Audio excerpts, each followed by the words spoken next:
Hello, ladies and gentlemen, and welcome back to the Zombie Train. This is episode number 289, and I am your host, Ellis, otherwise known as Train Man. This week, of course, we are watching time-lapse footage of the most recent under construction video. If you have questions or comments about that, or pretty much anything other than the Zombie Train that you'd like me to address directly, go make a comment on that video, because during those videos I read the comments directly and respond. Anyway, this week we have a comment from Eastrail11 about more modern equipment, and I don't mean necessarily diesels. He asks, did you use Superliner cars or M fleets? The reason I'm asking is because I am thinking your old wood cars or old Bud cars, and did you ever use P42 or ever restore glorious F40? I'm not sure I totally understood what you're saying there, but I get the gist of it. You know, did we use those more modern coaches? Did we use modern Amtrak diesels? And for when we started dieselizing, yes, we did use some of those diesels. They were actually relatively straightforward to work on, especially the F40s being pretty simple. You've got, and you still have them kicking around in various commuter services and on Via Rail. There was definitely a part school for them. The P42s a little bit less. They were prone to being a pain in the butt because they were getting a little bit old and they were not nearly as simple. But we did definitely use some of them when we, felt like those were the best option, or they were the most accessible in that case. Anyway, so that's that question covered. Now, if we want to talk about coaches, we didn't use wood cars for the most part. Occasionally, the Strasbourg consists did get around a little bit, but we really didn't use them because of, well, the fact that they don't go as fast, and they can be a little bit of a maintenance problem because they are wood and they are much more dangerous comparatively. And part of me really didn't want to touch those cars because they're too nice. I didn't want to ruin them. But this was the end of the world. You kind of have to put a lot of that aside, and so they did get use. Bud cars, I don't think we had Bud cars. We did have a couple of RDCs. When you come across the rare one that runs, you sort of go, wow, amazing, we've got to make use of this. And so we did, in fact, use Bud cars, and I know you're not asking about Bud cars like rail diesel cars, you're asking about Bud coaches, like the Via Rail consists. We definitely used those, but that was in the Zombie Train Incorporated. Same thing with all these things. For the Zombie Train itself, before we started the company, it was just the Pullmans that we had. And they are steel coaches, they're heavyweights, and they're fairly robust, and they still had a lot of life left in them when we grabbed them, and they still do, I would argue, even through everything that we've put them through. The Beta Rail used some more modern coaches, I believe. I'm not sure if they were bi-levels, superliners, but they were something. They were steel cars, like more modern steel cars, smaller cars. I can't for the life of me remember where they came from. It's been a really long time since I've thought about them because they were basically put out of action entirely after Beta Rail was, I wouldn't say destroyed. Destroyed's a harsh word for it, but it was really heavily damaged due to his assault on Annex, his fight against the Band of Guardians' last mobile stronghold. They only had one mobile stronghold, but that was their last stronghold, period, at least as far as we know, as far as I know. And, yeah, he managed to take that down, which was impressive to me, but it was at the cost of, his train. Almost on the whole, his train. And so because of that, there was, those coaches were pretty much out of action. Because there were plenty of other coaches that we could get our hands on, including other Amtrak stuff and commuter stuff and anything like that. See, the thing with coaches are, despite the fact that passenger rail was really not the biggest thing in the United States before the war, or in Mexico, or in Canada, anything like that, there were still tons of coaches to go around. Plenty. You could roll up in any rail yard, or any major city, I should say, and find their rail yard full of commuter coaches. So, we did. We took those cars. We took the Kawasaki cars and the Bombardier cars and that sort of thing. You know, the double-deckers, the Go cars from Toronto, the MBTA coaches from Boston, the Metro North cars from New York City, and the Long Island Railroad cars and everything like that. New Jersey Transit. Any passenger cars that we could get our hands on, because for the most part, passenger cars are passenger cars are passenger cars. We weren't going 100 miles an hour. We didn't need cars that could make 100 miles an hour. We needed cars that could make 50. And just about any passenger car, no matter where it's from, can make 50 miles an hour without falling to pieces. So, we made use of a plethora, a smorgasbord of passenger cars from all different locales, from anywhere we could get one, anywhere one was when we needed one. We need an extra passenger car and we happen to be outside of DC, we'll take some of the passenger cars for their commuter rail. That sort of thing. And that even happened during the zombie train. Once or twice, it was fairly rare, but it did happen. The fact of the matter is, we had a really variable number of people on the train, and sometimes we had to evacuate like a whole town at once. And so, instead of cramming everyone in the cars, we go, if you guys can hold your own for 2 hours, which is, again, zombies can be tricky, but if you can distract them and send them off somewhere, they will be distracted for plenty of time before they come back. They will totally piss off and leave you alone for a couple of hours while we go and grab some coaches to get you guys out.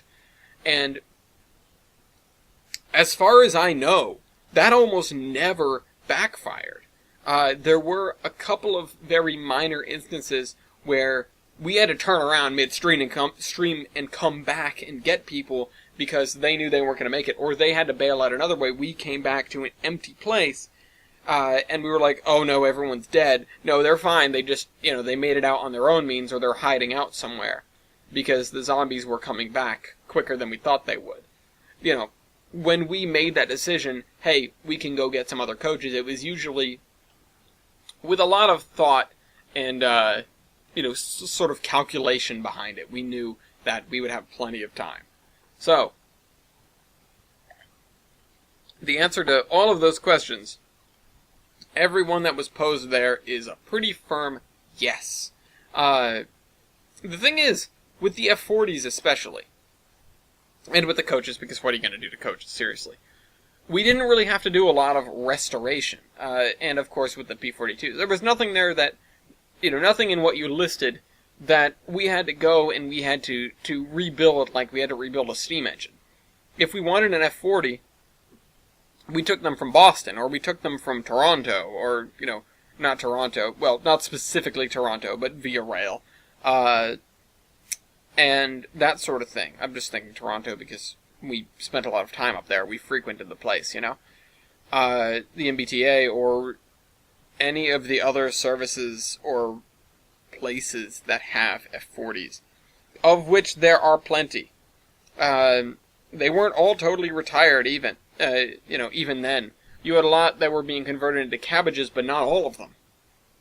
So, you could find an F-40 if you looked hard enough. It was not that difficult. And as for P-42s, you could find them in almost every major city in America. Although, they weren't as guaranteed to work because they are a little bit more finicky. And a lot of them have some electronics that they wouldn't necessarily degrade, but we'd turn them back on and they wouldn't be able to contact, a host or whatever.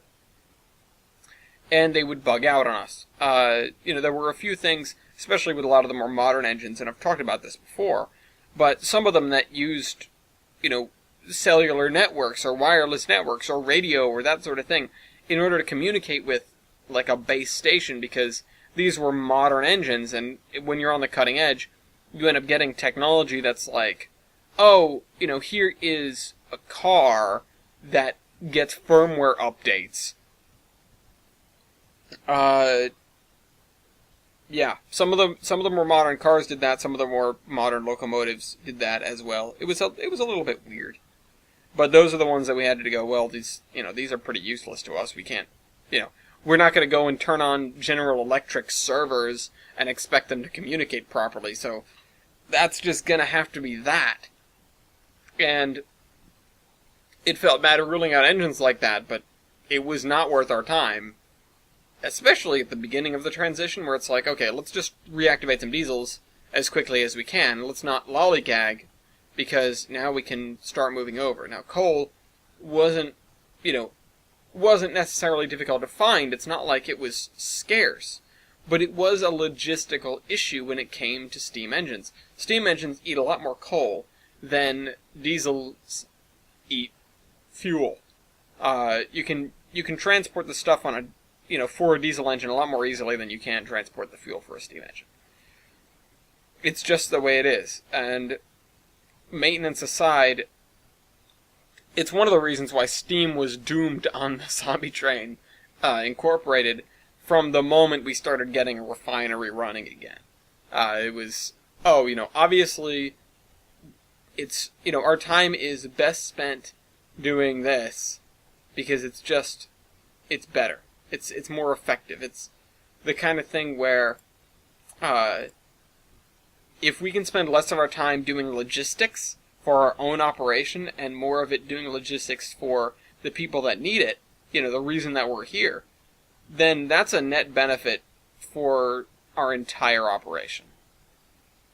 And it makes other people happier. And the happier the Navy was with us, then the more leniency they were able to give us and the more stuff we could get out of them if we really needed it. I don't think we ever really cashed in most of those favors, so to speak. But the real agreement held fast, which was, as long as you guys keep improving and keep building stuff and keep working on stuff, we will give you all of the people and resources that you need. And it totally worked out. And, of course, it did make me happy to restore this or that or the other thing, but for the most part, it was all about getting people and things from point A to point B, and to take back our nation from the scourge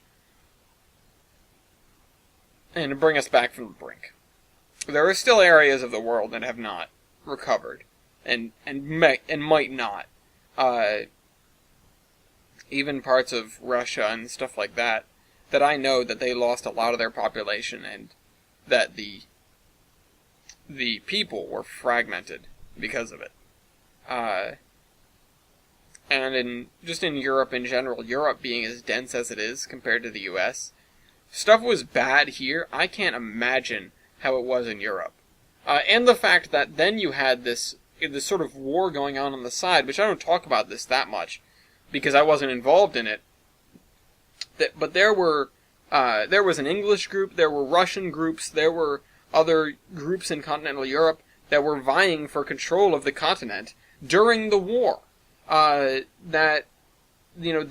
found the deaths of millions of people to just be, the direct impact of that was not this time of mourning. It was, there's a power vacuum, let's take over the world, so to speak. There were a lot of people that tried to take advantage of that, and that happened pretty much no matter where you look, just to an extent that is almost incomparable to how it happened in Europe. At least that's my understanding. Maybe I'm just an ignorant American, but, when you have a place as tied up as that, that's just, I don't know, maybe that's just what happens. Things break down. And of course it's always a fight for resources. But it's just astonishing to me. When we went there to pick up the Ukrainian guys, I think it was Ukrainian guys, I recall them being in trouble with the Russians whatever the Russian faction was, although we picked them up from, like, the south of France. It was somewhere in the Mediterranean, but it wasn't that far east. So I think it was, like, the south of France. But I'm fairly certain that they were not French. They were not French.